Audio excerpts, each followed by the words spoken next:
Right, it's Carl here from Brrraaains A Head-Banging Life, GBHBL.com for short, and I am here with Nate Garrett, vocals, guitar, bass player of heavy metal band Spirit Adrift. Nate, it is a pleasure to speak with you. How's your day been?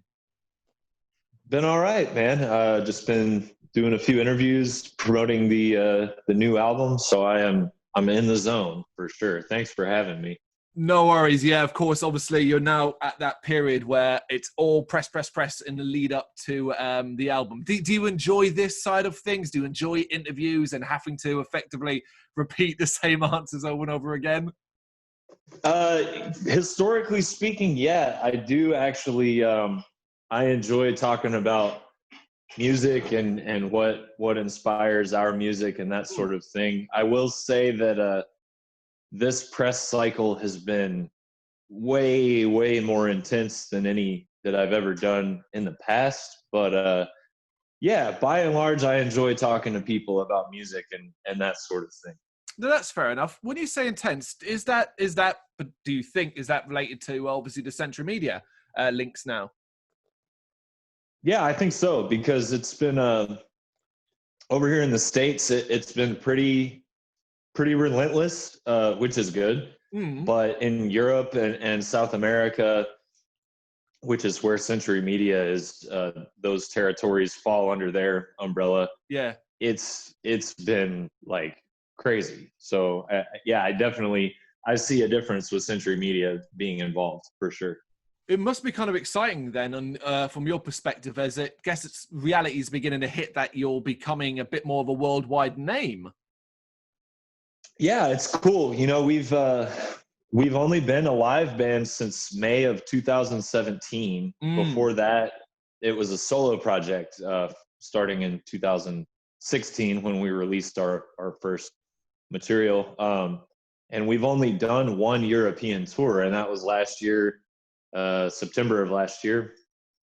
And I mean, that was probably my favorite tour that we've done. Yeah. Partially because I was able to relinquish a lot of my responsibilities of usually I'm doing merch and doing a lot of the driving and booking the hotel rooms and this and that and singing and playing. And so, you know, that European tour, I was not driving. I was not doing merch. I was not responsible for room and board, tour managing, any of that stuff. So it was really cool, man. And the shows were great. The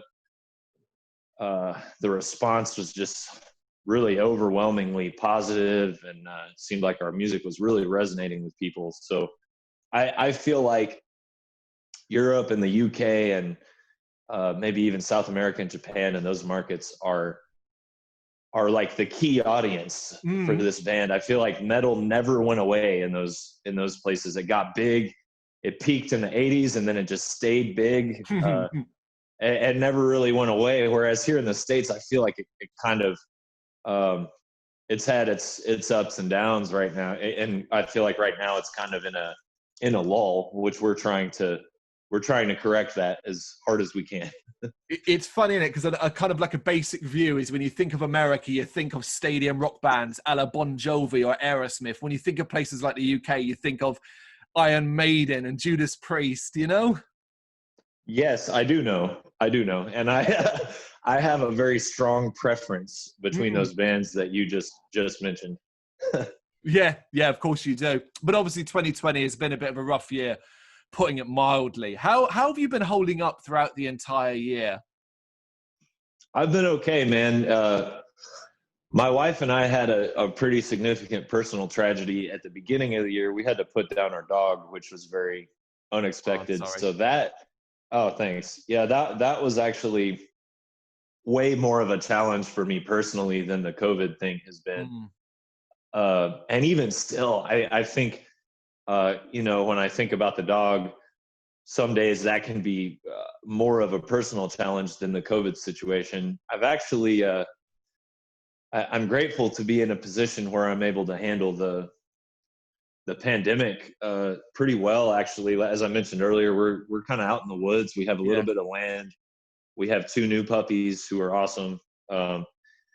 I'm fully set up and isolated to write and demo songs, which I have been doing. I've been doing long distance musical projects. I've made some friends in this small town that we live real close to. One guy has a recording studio. Awesome. I've befriended the record store owner, who has been, selling Spirit Adrift records that I give him. Yeah, man, it's all about perspective. Like, I could sit here and focus on the fact that our tour with COC didn't happen and got moved to next year. Our tour with Orange Goblin isn't going to happen and got moved to next year. We had a bunch of really cool stuff in the works that nobody ever heard about that all got either canceled or rescheduled. I could sit here and say, woe is me and all that, but it wouldn't feel right, considering there's people like losing family members and losing their jobs and their businesses. So I can't complain, man. My wife and I are healthy. I'm staying active with music. I have this album, which I'm so proud of, that I get to promote and talk to people like you with. And yeah, I can't complain, man. We're getting through it. I'm figuring out ways to monetize my time via music too, that's the ultimate goal for my life. So we're getting through it, man. That's as positive as you can be, and it's very uplifting to hear. And do you kind of consider the early days of the band, as you say, when it was a solo project, as a kind of good setup for what we're going through these days? The studio only side of things. Yeah, man. Used to. I've been thinking about this a lot lately, because there's a new model. There's a new model for metal bands and rock bands, and if you look at a lot of the most lauded and successful up and coming metal bands are kind of like solo studio projects that turned into real bands. Absolutely. And I put Spirit Adrift in that category as well. Back in the day, if you wanted to make a record, because of the limitations of technology, you had to have a band. You had to have someone that played drums and guitar and possibly second guitar and bass, et cetera, et cetera. And you all had to play at the same time in the studio. Now you don't have to do that. I still think that in a lot of ways that's a superior way of doing things, because you get a real chemistry that you don't really get when you do everything separately. But I think people are figuring out, like, oh, if I can play drums and guitar and bass and sing, why not just like make the record myself? And then if people like it, I can get some guys and teach them the songs. And that's what happened with Spirit Adrift. And it's, I would say that Marcus is a full-fledged member of the band now. He and I are the core of the band, and we've just figured out a system that works really well, and we're proud of the music that we make. And one day I would like to record an album live with a full band. I think that would be really cool. But for this pandemic situation, we kind of have a perfect situation. Yeah, you really do. And it's incredible when you talk about its origins and the beginning and how short a time it has been a phenomenal rise. So a forced quieter 2020, do you think that's kind of beneficial for you both you and Marcus, as a chance, I guess, to take a breather? Yes, I'm so glad you asked me that in that way, because so many people are like, what are you guys going to do when the record comes out? And I'm like, nothing. What are you talking about? Like, we have we're doing a live stream on Saturday, October 17th. So the day after the record comes out, on Century Media's YouTube channel, there will be a live stream of us playing some new songs and some old songs. It's free. I think it's 10 o'clock Berlin, Germany time, so CEST, 10 p.m. October 17th. So look for that. Other than that, dude, like you said, I recorded the first Spirit Adrift stuff in 2015. Since then, every single waking moment and quite a bit of non-waking moments, I've been completely consumed with music. And I've missed a lot of the most significant events in my own life, or I've only been halfway present for them. I had to my other band had to cut a tour in half so that I could go get married. Ooh. Because yeah, I mean, when my wife and I got engaged and we were trying to set a date, we both just kind of laughed because we were like, no matter what date we set, there's going to be a tour or something happening. And sure enough, that's exactly what happened. So, you know, we moved down here to Texas. We lost our dog in January. We moved down here to Texas in March. We're really trying to get integrated into the community and the scene down here and really appreciate the beautiful surroundings that we're in. We're trying to get some of our family down here, which involves some juggling of real estate and this and that. So when the album comes out, I'm going to completely focus on my personal life, kind of disappear into the woods until it's time to perform, at which point, as soon as they let us, we'll be on tour for sure. It sounds well deserved. Thank you, man. I'm happy. I'm happy I get to kind of chill out for a few months finally. Well, of course, right now though, it is the release of the fourth album, Enlightened in Eternity. Where's your head at now? Now that we're effectively 1 week away from release? Man, as of today, actually, all of the last minute big projects that I've had a lot of plates spinning and a lot of irons in the fire because of the fact that we can't perform live and we can't tour. From the beginning of the promo cycle, I was just brainstorming all day long, every day. What can we do? What can we do in lieu of touring to promote this album, to get this album the attention that it deserves, to make sure that it doesn't just come out and die because there's no touring. And as always, I took on way more than I meant to. And it was pretty stressful there for a minute because I managed the band and you know, we're in a weird phase where we're probably busy enough and have enough attention and enough people are asking us to do things that we should have management. But right now in the current situation, it might not be a great idea for us to give 20% of our income to somebody. So it's a tricky situation for me because it's a lot to handle. Yeah. But as of yesterday, pretty much every big project is finished. Actually, I delivered everything to Century Media today. So today I'm feeling good, man. I'm feeling like very, very relieved that everything that needed to happen before the album came out has happened.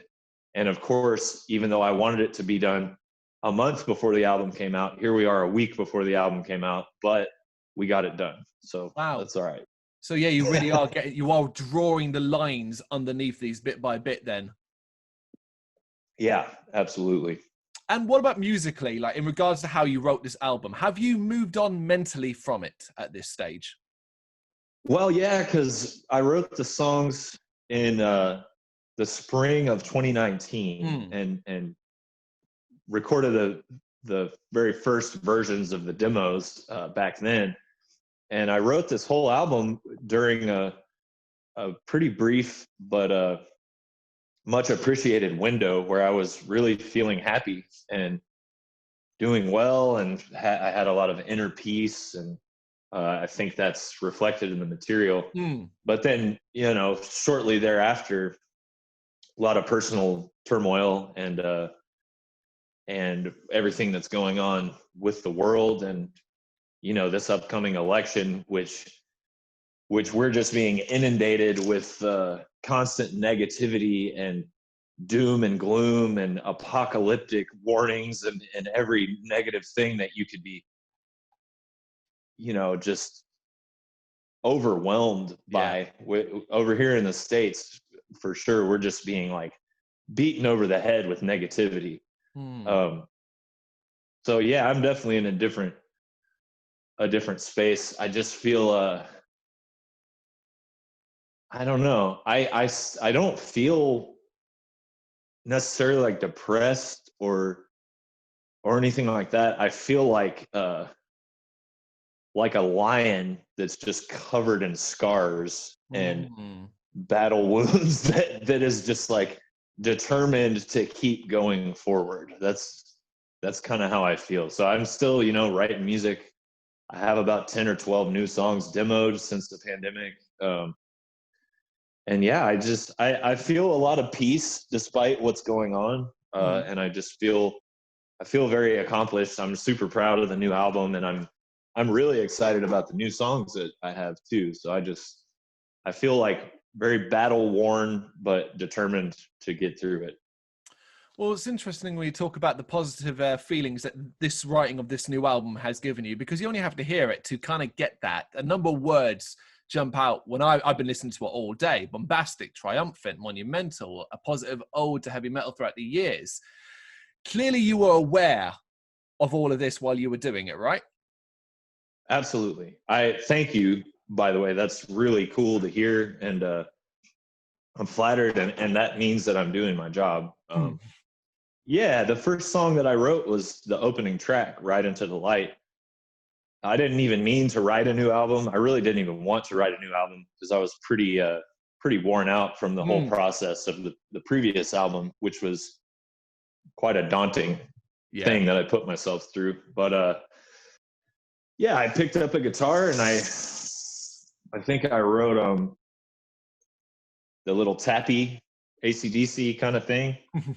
I was like, we haven't started an album with just bam right out of the gate, like super epic tapping, like over the top, just unapologetically metal song. And I was like, let me just write a song that's like just unquestionably metal as fuck. And there's no like mistaking what it is. There's no pretense about it, and just celebrate everything that's badass about really heavy, powerful, triumphant metal. And so that song came together. And of course, with that goal in mind, I wanted some lyrics that reflected those themes as well. And so I just kind of had a vision of, the last album being this dark, painful process. Yeah. But this album being like the spoils of victory, and being more of like an enjoyable thing for myself personally. So the lyrics started coming together, and then the cover art started coming together too. I was like, well, if the last album was all about war and violence and anger, so it's like we're leaving behind the ruins of a battle, basically, and we're riding away, and we're riding into the light. And so the riffs and the lyrics and the cover art and the album title all kind of organically came together as I was working on that first song. And that balance, trying to get that balance of what is classic metal tropes, so to speak, and modern headbangers. So you're not rooted solely in the past, but it's clear that might influence the record. Is that a balance that you found easy to get? Yeah, because I don't really have any interest in rehashing old things. My interest is more kind of I've used a Mike Tyson metaphor in the past, and I haven't talked about this in this album cycle, so I'll bring it up again. So Mike Tyson, when he was first learning how to box, he was training, obviously, but one thing he would do, he was obsessed with old film. Okay. So he found an archive in New York City of pretty much every boxing match that had ever happened that was on film. Wow. And he started at the beginning, and he watched all the greatest boxers, and he picked up on things that were really effective, different techniques. And he would find common threads between a lot of the most successful boxers and incorporate those techniques into his arsenal. But of course, none of those guys were Mike Tyson. Oh, only Mike Tyson was Mike Tyson. yeah, I understand. So he studied what worked and what made these guys so successful. But he took those tools, he incorporated it into his own arsenal, his own personality, his own life experience, his own personality, and then he made his own style. And I feel like that's what I'm doing or trying to do with metal. I'm studying all the greats, and I'm not even just bands, also producers and arrangers like Martin Birch and Tom Malum and even Rick Rubin, guys like that.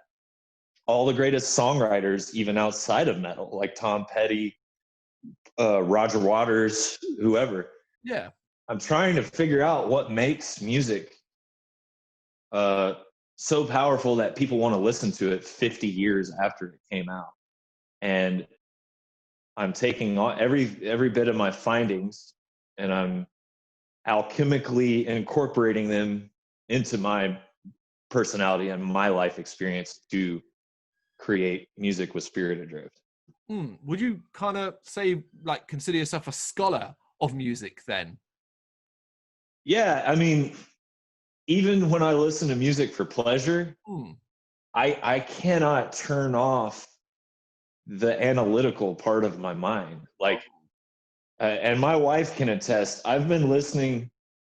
So I read Rob Halford's autobiography, and the last song on Turbo, the song Reckless, it was so he went to rehab halfway through recording Turbo, and he came out, he got himself clean, he came back, and Reckless was the first song that he ever attempted to record sober. And he said you listen to it, he blew the roof off the place. He was so unsure if he was going to be able to perform without some kind of buzz going. So I've been obsessed with that song, man. And you can ask my wife, we get in the car and I put it on, and she's a good sport and everything, but I can tell she's just like, oh no. Because every second of the song, I'm like, you hear that guitar layer that they just introduced on the second verse? Like, listen to how much different of a vibe that brings in. I just can't, even when I'm solely trying to shut my mind off and just headbang to some good metal or whatever, there's a part that's analyzing it and picking it apart, studying what they've done. So yeah, I have a hard time not studying the music that I like. It sounds like ultimately it's, while you can have Spirit Adrift, you maybe want to have a wider skill set over the next 10 years or so, by the sound of it. Yeah. I mean, I'm always trying to improve as a musician and just as a person in general. I've been playing piano since I was 3 years old. I was in piano lessons starting at age 3. Studied music theory for quite a few years. I was in competitive choir growing up. I started playing guitar at age 13 and then bass shortly after and drums shortly after. I played cello in the orchestra. I've played in 29 bands over the years. Yeah, I've toured, and that's only counting bands that have recorded something and put it out or played live in front of an audience. That's not counting like just projects for fun at home. And I try to learn. I try to keep an open mind, and I've made a lot of mistakes musically and from the business perspective and all of that. And I try to learn a little bit every day and improve a little bit every day. And I think that, that's why, in my opinion, every Spirit Adrift album that comes out is better than the previous one. I really feel that way. You're growing as an artist, you're learning more, you're picking up more skills each day, I guess. Hopefully, yeah. It was interesting as well because, you can describe the new album as this heavy metal ode, so to speak, but then we get to the final track, Reunited in the Void, and it is something of a closer. Now, I was sitting this morning at 6 a.m. I was sitting on a tube train on my way into work, and the album was playing in my headphones, and then I got to that track. And the first thing, obviously, that takes about is go, oh, wow, it's 10 plus minutes long. That's not what I expected. But also, not quite like anything else on the album. Now, do you consider that risky for this album? I know it's not risky in the grand scheme of Spirit Adrift, but for this album alone. Oh, yeah. I love taking risks. In fact, I don't feel good unless I'm doing something that I'm worried about as far as how it's going to be perceived or how it's going to. And the truth is, deep down inside, I don't really care all that much if people like my music or not. I'm making music for people like me who need it to feel better and to help them get through life, and for people who like the same type of bands that I like. So if somebody doesn't like it, it's probably not for them, and that's fine. So I never worry too much about that. But it was definitely a conscious thing to shock people and throw people off. It just kind of started as like a inside joke to myself. Like when we started, we were a doom band. People called us doom. I think that was fairly accurate, although we had some faster sections and more progressive sections even from the beginning. And then they said, we're not doom. And then people start arguing about it. So I thought it would be funny to make an album that's like pretty aggressive, fast, concise songs. Yeah. So that everybody thinks they have it figured out. And then with the last one, just hit them with something completely different. And that the good news is that song ended up being really special, really special. I think it's one of the standout songs from our entire catalog. So I'm glad we did it.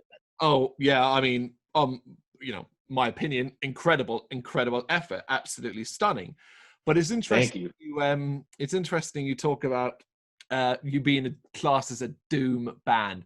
One of the things I've noticed about Spirit Adrift is it seems everyone wants to try and pigeonhole you. And I know it's a common theme in the music that you must be slotted into a genre. You must be. But with Spirit Adrift, that seems to be impossible. And I think it might be one of the things that make you quite exciting. Thank you. Yeah, I'm going to quote my friend George Clark from a band called Death Heaven. And I'm gonna very poorly paraphrase what George said. He was doing an interview and he brought up the fact that this whole argument has been raging on around Death Heaven for years. Are they a black metal band? They are. They're not. They are. They're not. He pointed out, we never said we're a black metal band. You guys said that. Yeah. And he said, we just want to be Death Heaven. You know, all of our favorite bands, take a band like Opeth. What do you call Opeth? All you can say is Opeth. Right? So we're Spirit Adrift. That's it. And I think we play metal, but I know that a lot of my biggest influences are not metal. And I think those influences work their way into the music as well. But I think it's safe to call us a metal band. And just leave it at that. We're Spirit Adrift. We play heavy metal. That's it. If only it was that easy, but yes, I agree. Yeah, dude. Earlier at the start, you touched upon the loss of your pet, and like I said, my deepest sympathies. I know how hard it can be. Correct me if I'm wrong, but I noticed your album art has dogs on the front. Is that on purpose? Yeah. So one of those dogs is Marcus's dog, who passed away in September of last year, right before we went on tour. And the other dog is Lizzie, my dog, who passed away in January. And fortunately, Adam Burke had not yet finished the album art. So I sent him pictures of our dogs and asked that they be included in that cover. Because again, it's, we do this band for us and the fans who need it and understand it. But we wanted to make ourselves happy. And we thought it would be fucking hilarious and awesome if we made an album that really took off and hopefully became like a classic heavy metal album, and our dogs are right there on the cover. We just thought that would be awesome. It is wonderful. That is absolutely wonderful. Warms my heart, man. Thank you. Awesome. So getting to the end now, how comfortable are you with the modern requirements of being in a band, the social media aspect, you know, the constant stream of material you need to be putting out there, the ever presence that you need to have online, is that something you're good with? I fucking hate it. I'm good at it because I have to be, because unfortunately, the days of being judged totally on how good your songs are long gone. I don't know that they ever fully existed, but I think it was a little more that case in the 70s for sure. But yeah, I fucking hate it, man. Nobody is who they say they are on social media. It's a shame to me that people's attention span is so short that you just have to beat them over the head constantly just to get the fucking time of day from anyone. But I've been doing less and less of it, and it feels good. And the band continues to succeed. So I almost kind of begin to doubt how accurate it is when people say that you have to give them content. You have to have social media, you have to tweet. I'm not so sure that that's true. I think it might still be that at the end of the day, the music is the only thing that matters. And the music is the only thing that matters to me. I fucking hate social media, but I do it because they tell me that I need to.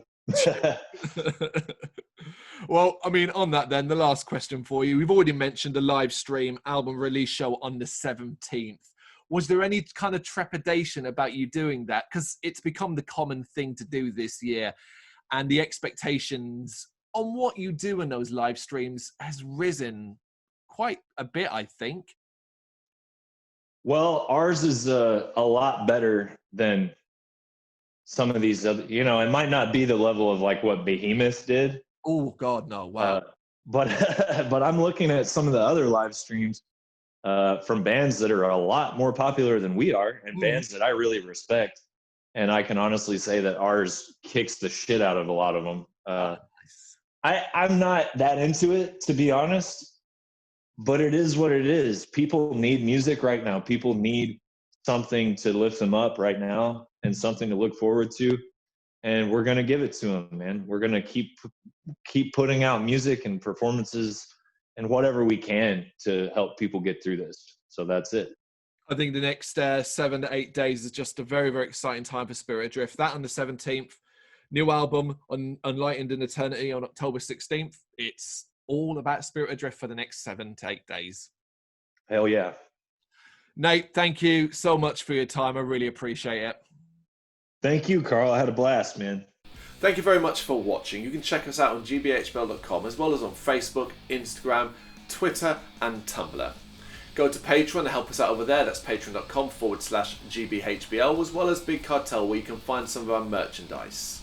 We have a podcast running on SoundCloud and Apple Podcasts. And of course, if you like this video, do us a favour, hit the subscribe button and help the channel grow.